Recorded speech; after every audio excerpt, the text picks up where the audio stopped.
uma foto nas redes sociais tem sensibilizado a comunidade de Vitória da Conquista de um garoto dormindo na rua, e me parece ter um cachorro junto do garoto, e as pessoas falando que aquela criança estava abandonada. Mas ele tem uma história interessante, aquele garoto.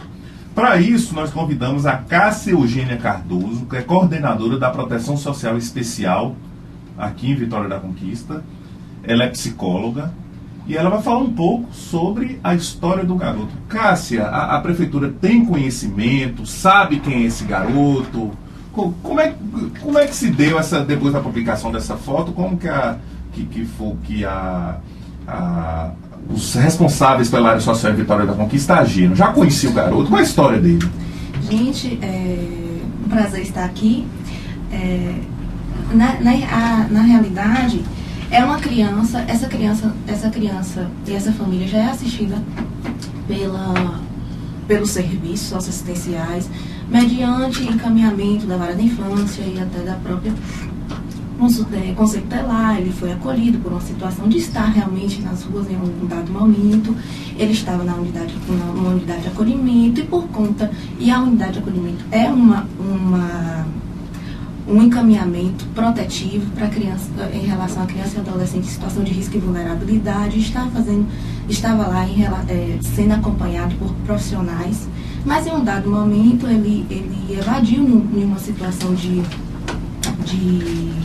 passeio, que posteriormente o Conselho Tutelar o identificou e foi aplicado também a medida protetiva de retorno à unidade, e nessa unidade ele está sendo acompanhado por profissionais, educadores, psicólogos, assistentes sociais, e fazendo todo o encaminhamento não só da criança, mas também da família, visto que ele tem uma genitora, ele tem irmãos, que está sendo acompanhado e já estava sendo acompanhado e está pelos CRAS, Centro de Referência da Assistência Social, pela própria equipe de abordagem, né, o Centro POP, a unidade hoje a qual ele está sendo acolhido, visto que a genitora e os irmãos estão sendo orientados. São quantos irmãos? 2. Então ele não é um menino abandonado? Não, na realidade existe uma condição de peculiaridade da criança que se vê, gosta de estar na rua, e aí de uma dada situação ou outra acaba que ficando em condição de risco e vulnerabilidade.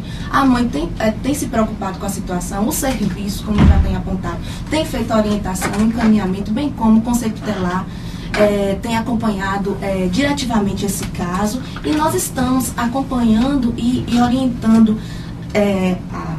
a genitora e a família, no geral, acerca do cuidado e acolhimento dessa criança. Então, na verdade, ele quer viver na liberdade, não é? E ninguém pode obrigá-lo também a não ficar na rua, tem esse detalhe, não é? Isso é uma situação de, hoje, justamente a gente está colocando de acompanhamento e acolhimento em relação a isso, e orientação acerca da família, trabalho com ele, no sentido de trabalhar com eles através de uma equipe multidisciplinar, para ele ter de fato esse encaminhamento e um projeto de vida diferenciado, que não seja o estar na rua, que esse desejo dele de estar na rua seja reconstruído, modificado com vínculos familiares mais fortes, onde ele venha a ser reintegrado de fato e ele componha de forma fortalecida esse núcleo familiar. Como essa imagem veio parar nas redes sociais?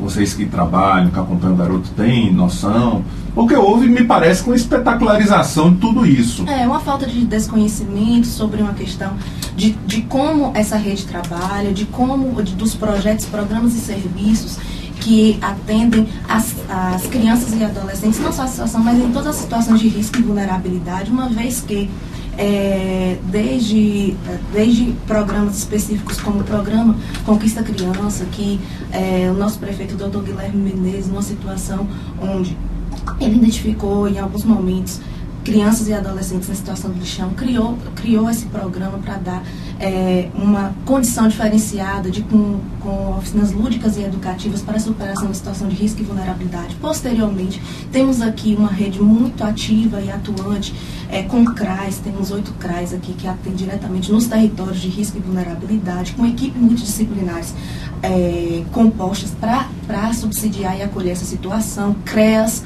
inclusive CREAS da zona rural. Temos também Centro POP, o Centro Pop adulto, que trabalha com a população de rua adulta, tem o Centro Pop adolescente, que trabalha também, que dá subsídio às unidades de acolhimento para o enfrentamento e fortalecimento de vínculo dessas famílias, para o posterior retorno dessas crianças e adolescentes a esse âmbito familiar. É importante salutar, apontar que também essa semana, devido às nossas experiências e também o trabalho realizado na rede socioassistencial aqui em Vitória da Conquista,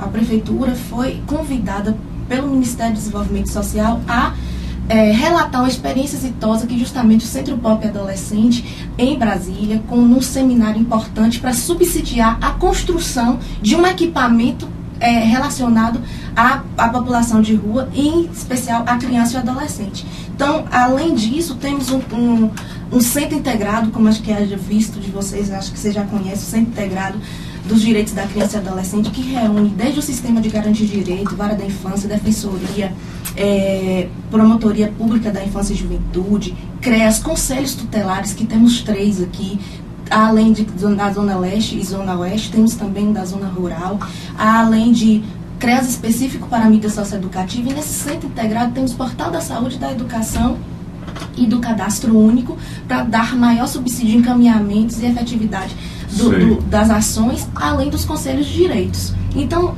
eu acho que é uma questão de desconhecimento mesmo. Não existe... as crianças, os adolescentes encontram-se assistidos, tanto pela equipe também de abordagem, e automaticamente pelo consultório na rua também, que nós fazemos um trabalho intersetorial, que a gente entende que sozinho não damos conta, precisamos da educação, da saúde, do sistema de garantias para nos subsidiar. Agora, Cássia, esse garoto, ele diz o que dessa situação? O que é que ele fala dessa situação? Ele, na realidade, ele tem uma condição de ser atraído pela rua, né? Ele gosta dessa usuário de liberdade. drogas? Nesse momento, não há uma definição se ele se faz uso, não existe uma questão de ato infracional, visto que também é criança, né? E a questão hoje realmente... O ato infracional só depois dos 13. E não tem essa questão. E também, por conta disso, as medidas são aplicadas de cunho a protegê-lo. Por isso, os encaminhamentos para as unidades, quando existe esse vínculo, que na realidade não é rompido, mas está um pouco fragilizado, e que nós estamos gradativamente trabalhando por meio de toda a equipe e de toda a rede socioassistencial para o fortalecimento e integração. Ô, Nogueira, uma pergunta que eu faço é o seguinte: de vez em quando a gente passa aqui no bairro Candeias Recreio e você vê um filhinho de papai caído bêbado lá no chão. Por que é que ninguém tira foto? Por que é que ninguém tira foto para postar do filhinho de papai que está caindo, fica vomitando na rua, fica com um carro, dirigindo um carro aí embriagado? Por que não vai tirar? Ontem eu vi um menino dirigindo a Hilux, o menino devia ter 13 anos. Por que ninguém andou tirando foto? Eu passei, que eu voltei, mas não achei mais. Mas por que as pessoas não relatam isso?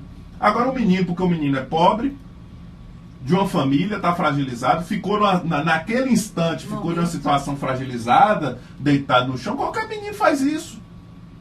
Olha o que aconteceu com os 2 garotos lá de Santa Helena que são assistidos, tem pai, tem mãe, tem família, estudam em escola particular, viu, Nogueira? E fugiram para São Paulo. Aliciados ou não, eles fugiram. Parte eles têm responsabilidade, porque eles sabiam o que eles estavam fazendo, né? Os garotos que sabiam se virar. Mas por que essa exploração do pobre? Porque é de uma família pobre, aí quer coloca até em risco a vida dessa criança, porque as pessoas vão pensar, é um menininho ladrão, que é assim que a sociedade fala. E o expõe, né? E o expõe. A imagem nem distorcida estava, mostra claro, quer dizer, as pessoas estão perdendo o bom senso nas imagens do WhatsApp. Esses dias eu vi a morte daquela jovem, vou abrir um parênteses aqui, daquela senhora que morreu esfaqueada na casa, que tentaram forjar o suicídio. Gente, tiraram a foto da mulher nua e colocaram na rede social. Isso é um crime. A pessoa que faz isso é criminosa, é bandida também. Não tem sensibilidade nenhuma ficar...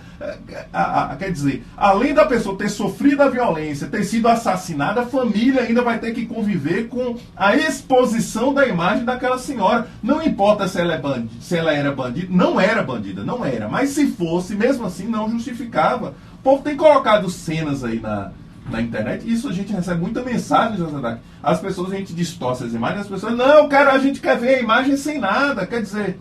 Acabou, cadê o bom senso? E foi o que aconteceu com esse adolescente. Você que postou essa foto pode ter colocado a vida desse adolescente em risco, dessa criança em risco. Porque ele não tem nem 13 anos ainda, 10 anos de idade, Nogueira.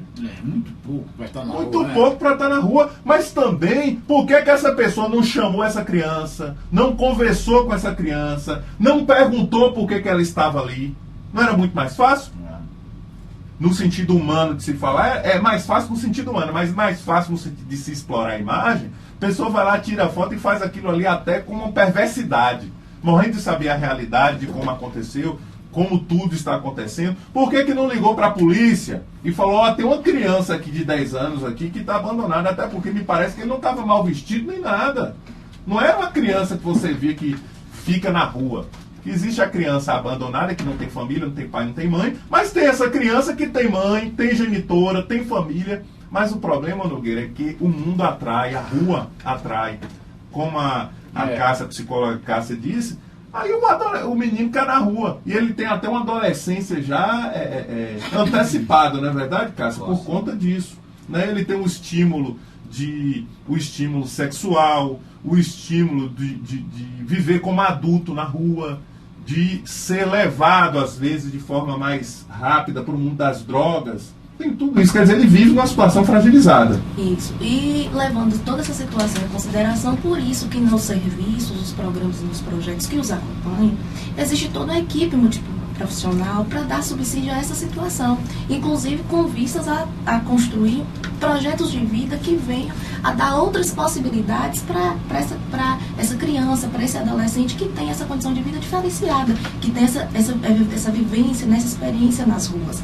Né? Agora, eu acho importante também colocar, tendo em vista a sua posição, sobre o fluxo, né, em relação à questão da criança e adolescente, para até se fazer um esclarecimento e uma orientação. Diante de uma situação como essa, você pode ligar para o Conselho Tutelar, notificar sobre, encontrei uma criança, um adolescente, que está em situação de risco, está em tal lugar, então você pode ligar tanto para o Conselho Tutelar Leste, né, pelo 3420-8956, pelo Conselho Tutelar Rural, visto que pode ser alguma situação também, né, zona rural, 3420-8955, os endereços dos Conselho Tutelar Leste e Rural, no Centro Integrado de Direito da Criança e Adolescente, Rua Sigfredo Pedral Sampaio, 790, bairro Recreio, e o Conselho Tutelar Oeste, né, do lado oeste da cidade, o 3424-4735, que o endereço é a Avenida Itabuna, 2109, bairro Brasil. Então, isso é importante porque às vezes a gente fica com algumas dúvidas e nessa situação sobre criança e adolescente, quem acionar, como fazer, que fluxo é esse. Então,